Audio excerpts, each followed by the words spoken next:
The flickering screen glowed, casting an unnatural pallor on Ilara's face. Around her, the soft hum of the computers was the only sound aside from the distant, perpetual groan of Project Zomboid's shambling dead. "Okay, guys," she announced, her voice a mix of giddy excitement and grim determination. "The mod's loaded.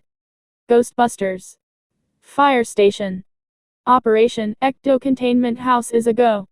Maya, ever the pragmatic one, leaned closer, scrutinizing the world map.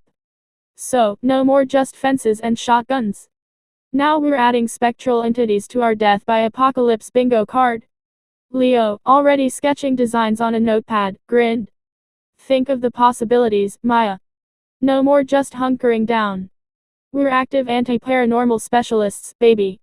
Leo was the architect of their group, his mind naturally gravitating towards structures and fortifications. He had practically rebuilt half a town in previous saves. Sam, the lore master and technical wizard, tapped his fingers against his keyboard. "And this isn't just some cosmetic stuff," Ilara mentioned. "We've got actual ghosts, proton packs, traps, and a full-blown containment unit. Plus anti-ghost blocks and paint spectral insulation, if you will." Sam was the one who scoured forums, understood the intricate mechanics of every mod, and could troubleshoot anything. Ilara nodded, pulling up the in-game character creator.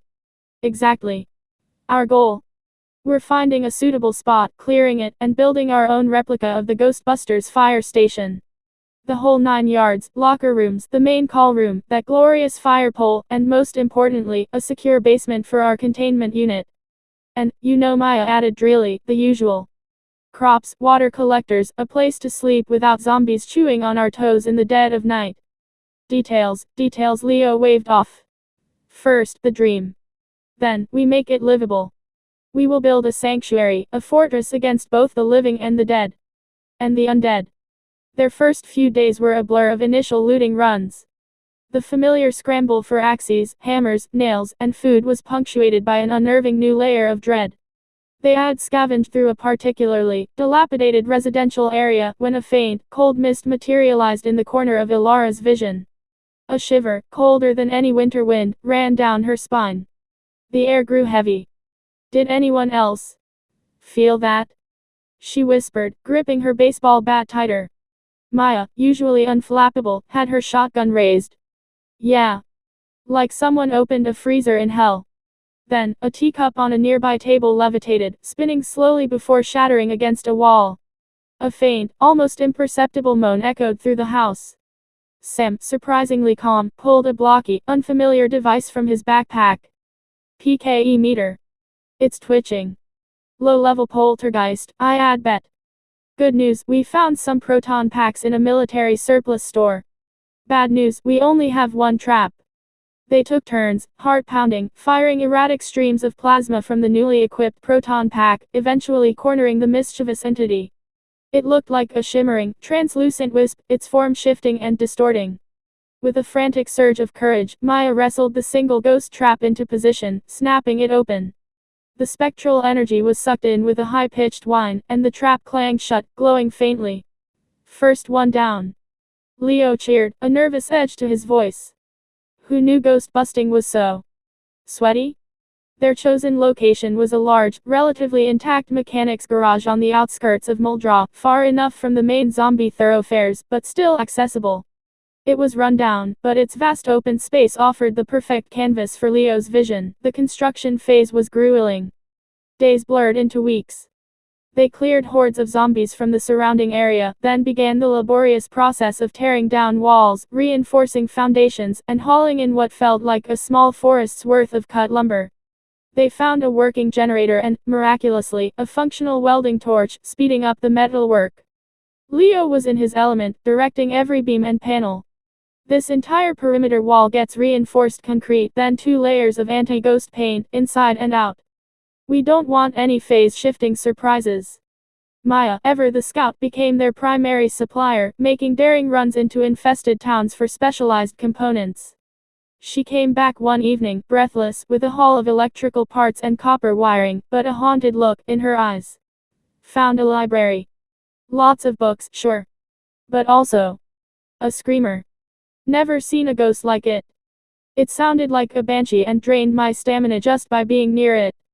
Had to leave it.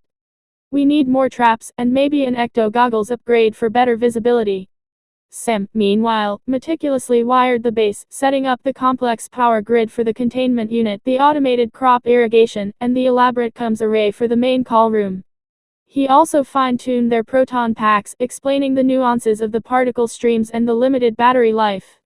Slowly, painstakingly, the fire station took shape. The ground floor was dedicated to the practicalities of survival: a sprawling hydroponics farm, a meticulously organized storage room, a fully functional workshop, and a comfortable living area with scavenged couches and a roaring wood stove. The locker rooms were built with a touch of nostalgia, complete with rows of empty lockers for their gear and a communal shower complete with salvaged hot water heater. The main call room, centrally located, became the nerve center: a wall-mounted map of the surrounding zones, radio equipment crackling with static, and a repurposed school bell ready for emergency alerts. The highlight, for Leo, was the fire pole.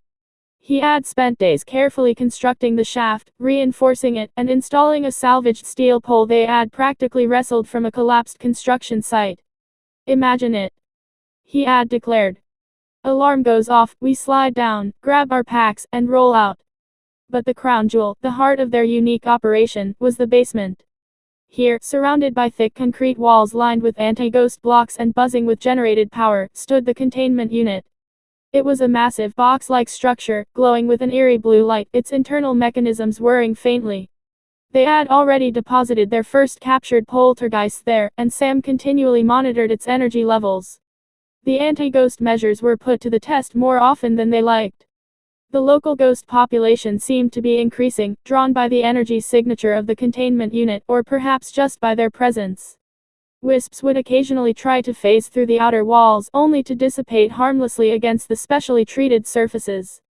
Minor poltergeists would manage to slip through before the final coat of paint was applied, leading to amusing and terrifying chases involving flying plates and phantom whispers. During dinner, one particularly harrowing night, a powerful specter, resembling a gaunt, furious old man, manifested directly inside their main living area.